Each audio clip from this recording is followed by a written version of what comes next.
Plus channel पे आपका स्वागत है। आज हम आपको मिलाने जा रहे हैं डॉक्टर आशीष सक्सेना जी के साथ, जो पिछले लंबे समय से अपनी सेवाएं डायबिटीज में, कार्डियक में और लोगों को एक नई जिंदगी दे रहे हैं। डॉक्टर साहब, स्वागत है आपका हमारे स्पेशल शो में। बहुत बहुत धन्यवाद इस माध्यम के लिए जो आप कर रहे हैं, और ये बहुत अच्छा काम कर रहे हैं, मैं ये कहूँगा। डॉक्टर साहब, शुगर जो कि किसी समय पर बहुत ज़्यादा टेंशन होती थी घर वालों को, जब किसी को शुगर हो जाती थी तो उनको लगता था कि बस ये गेट वे टू डेथ है, और घर में एक शोक सा पड़ जाता था कि शुगर हो गई। उसके बाद ध्यान रखना, सभी ने कहना कि नहीं इसको तो शुगर है बेचारे को, मतलब बेचारा शब्द घर में यूज होता था।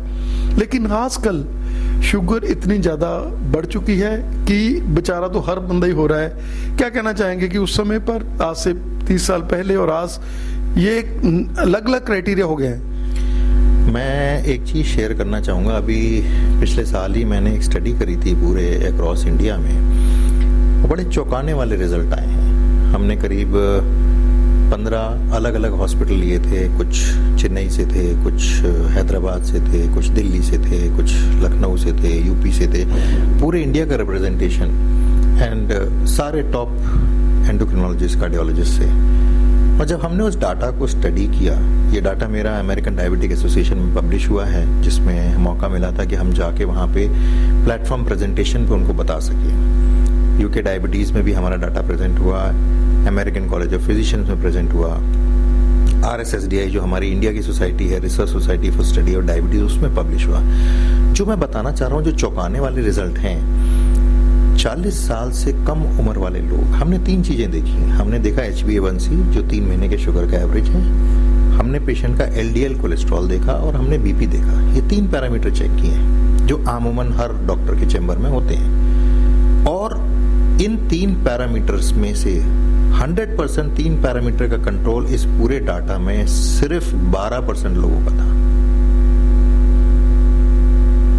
और उसमें से अगर हम देखें, जो 40 साल से कम हैं हमारे यंगस्टर्स जिसे कहेंगे या यूथ कहेंगे, वो सिर्फ 3% कंट्रोल में थे, जिनके तीनों पैरामीटर्स।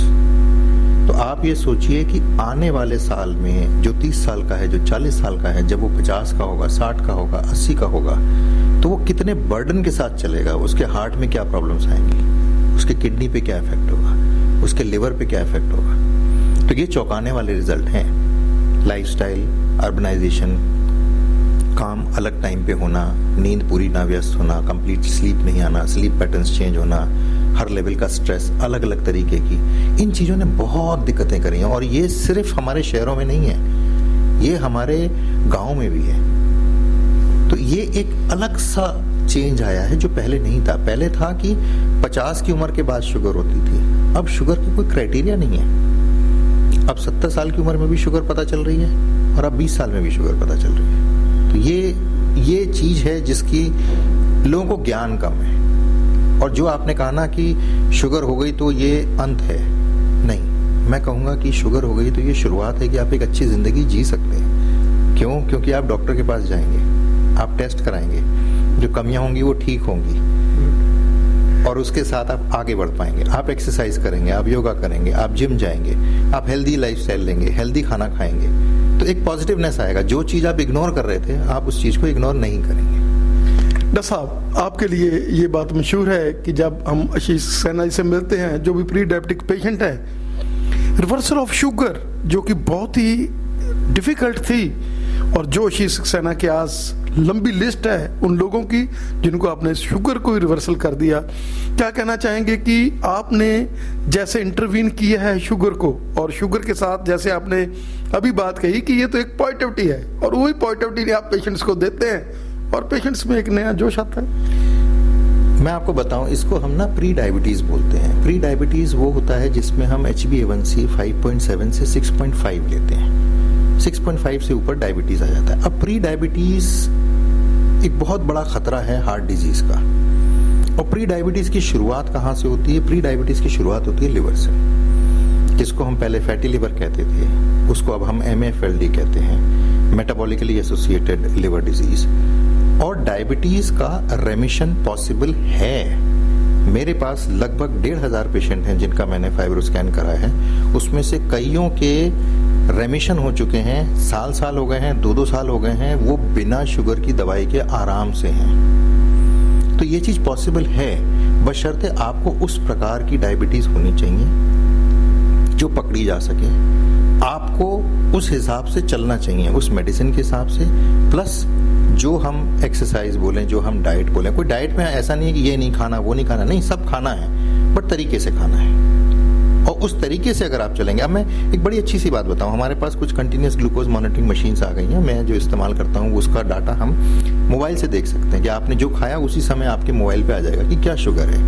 हम मखाने को बोलते हैं कि मखाने बड़ी हेल्दी डाइट है। जब हमने अपने एक पेशेंट के ऊपर लगाया, जब भी वो मखाने खाता था उसकी शुगर बढ़ जाती थी, जब भी वो रोटी खाता था उसकी शुगर बढ़ जाती थी, बट चावल खाता था तो उसकी शुगर नहीं बढ़ती थी। उसने प्रॉपर चेक किया, उसने रोटी नहीं खाई, उसने चावल खाए, सब कुछ खाया, और यहाँ तक कि मिठाई भी खाई, और उसकी शुगर नॉर्मल रेंज में थी उस CGMS में। तो तरीका क्या बना कि जो चीज आपकी शुगर बढ़ा रही है उस चीज को रोक दो। मिक्स आटे की रोटी कर दी, मखाने बाहर हो गए, चावल खा लिया, सब्जियां खा ली, दालें खा ली, पनीर खा लिया, और शुगर कंट्रोल में आ गई। प्री डायबिटीज से नॉन डायबिटिक रेंज में आ गई। डॉक्टर साहब, आपका लंबा एक्सपीरियंस, आपका अबाउट 30 साल का आई फील, और 25 साल का तो नहीं है। डॉक्टर साहब, जैसे 25 साल का आपका एक्सपीरियंस हो गया, क्या कहना चाहेंगे कि उस समय जब आप तब पेशेंट्स को देखते थे और अब देखते हैं, क्या कहना चाहेंगे कि अब इतना ज्यादा डाटा, इतने ज्यादा आपका माइंड सेटअप, जैसे आपने फैटी लिवर की बात कही है, तो उस समय तो बड़े लोगों को ये प्रॉब्लम थी, लेकिन आज तक फैटी लिवर की हम बात कर रहे हैं तो वो नॉर्मल लेते हैं लोग, फर्स्ट स्टेज को तो नॉर्मल लेते हैं। वो कहते हैं नहीं, इतना तो होता ही है सभी का। क्या कहना चाहेंगे कि उसको भी नॉर्मल नहीं लेना, और उसको भी आपने डॉक्टर सक्सेना के अकॉर्डिंगली चलना है, अगर आपने अपनी जिंदगी में। मैं इस चीज को कहूंगा कि देखिए, जो चीज पहले नॉर्मल थी, क्योंकि उसका इलाज नहीं था, उसके बारे में लोगों को पता नहीं था, तभी वो नॉर्मल कहते थे। रिसर्च आई, डाटा आया जिसने बताया कि नहीं, ये नॉर्मल नहीं है, ये एक एबनॉर्मलिटी है। पहले जो दवाइयाँ आती थी, आज के ज़माने में, आज के युग में बहुत सी अच्छी दवाइयाँ आ गई हैं, बहुत सी लेटेस्ट दवाइयाँ आ गई हैं, बहुत सी टेक्नोलॉजी बेस्ड दवाई आ गई है, बहुत सी दवाई ऐसी आ गई है जो फैटी लिवर को भी ठीक करती है, शुगर भी ठीक करती है, प्री डायबिटीज़ को भी ठीक करती है। बहुत सी दवाई ऐसी हैं जो हार्ट की प्रॉब्लम्स को भी कंट्रोल में रखती हैं, बहुत सी दवाइयाँ ऐसी हैं जो ओवरऑल किडनी के सिस्टम को भी ठीक रखती है। तो वो मॉडर्न दवाइयाँ जब आई हैं और उनका जब हम कॉम्बिनेशन इस्तेमाल करते हैं, तब पेशेंट को जो बेनिफिट होता है ना, उसके ज़िंदगी में जो चाव आता है, उसकी ज़िंदगी में जो खुशियाँ आती हैं, आप इमेजिन नहीं कर सकते। डायबिटीज़ का मरीज सबसे पहले तो बेचारा डिप्रेशन में होता है, यार मुझे हो गया, मैं लाइफ में कहीं और से अलग से हूँ, मैं ये नहीं खा सकता। अरे आप सब खा सकते हो, पर तरीका है। आप स्प्रिंग रोल ना खाओ ना, आप उसकी जगह आप डोसा ना खा के इडली खा लो, आप छोले भटूरे ना खा के छोले कुलचे खा लो, थोड़ा मॉडिफाई तो करना है। दाल मखनी ना खा के दाल खा लो, शाही पनीर ना खा के मटर पनीर खा लो, तो एंजॉय तो पूरा करो। बट जो चीज है, अब पुलाव ना खाओ, उसमें ऑयल ज्यादा है, बॉइल्ड राइस ले लो। ये कुछ तरीके हैं, हमने मॉडिफाई करना है अपने आप को, आप पूरी लाइफ एंजॉय करिए। डॉक्टर साहब, क्या कहना चाहेंगे कि नॉन इन्वेसिव कार्डियोलॉजी, और उसमें आपने बिल्कुल जैसा नाम है वैसे ही आपने, जो पेशेंट्स एक बार जुड़ जाते हैं, अभी 20-20 साल हो गए पेशेंट्स को जुड़े हुए, और वो उनका हार्ट भी हेल्दी है और एंजॉय भी कर रहे हैं। क्या कहना चाहेंगे कि NRIs जिनका बहुत लंबा डाटा आपके साथ है, जो ऑनलाइन आपके साथ अटैच हैं, क्या कहना चाहेंगे कि जो भी पेशेंट अभी शुगर के साथ लड़ रहा है, डर रहा है, उससे उसको डरने की जरूरत नहीं, एक बार आकर कंसल्ट कर ले। मैं ये कहूँगा, जो नॉन इन्वेसिव कार्डियोलॉजी है, ये इस युग के लिए एक बड़ा बेनिफिशियल टूल है। पेशेंट को चेस्ट पेन हुआ है, पेशेंट का TMT पॉजिटिव है, वो एंजियोग्राफी इन्वेसिव नहीं कराना चाहता, CT एंजियो करा लो, पता तो चल जाए 70% ब्लॉकेज है, शायद दवाई की जरूरत ही ना, उसे दवाई से हो जाए, स्टेंट की जरूरत ही ना पड़े। कई केसेस ऐसे होते हैं। दूसरा, एक इको में हम देखते हैं डायस्टोलिक डिस्फंक्शन, वो एक शुरुआत है हार्ट की प्रॉब्लम की। डायस्टोलिक डिस्फंक्शन जिसको है, 2 से 3 साल बाद वही सिस्टोलिक डिस्फंक्शन में या हार्ट की फेलियर में कन्वर्ट हो जाता है। अब हार्ट फेलियर के भी ना कई डाटा आ गया है। एक heart failure with reduce ejection fraction, जहाँ हार्ट की पंपिंग 50% से कम है, और एक हार्ट फेलियर विद प्रिजर्व, जहाँ पे हार्ट का फेलियर तो है बट पंपिंग 50 से ऊपर है। बंदा कहता है यार इको में तो मेरी इको में इजेक्शन फ्रैक्शन तो 60% है, फिर मैं फेलियर में कैसा हूँ? उसके लिए अलग टेस्ट हैं, उसके लिए दवाइयाँ हैं, वो रीमॉडल करती हैं, वो रीमॉडल करके हार्ट के शेप को वापस लाती हैं।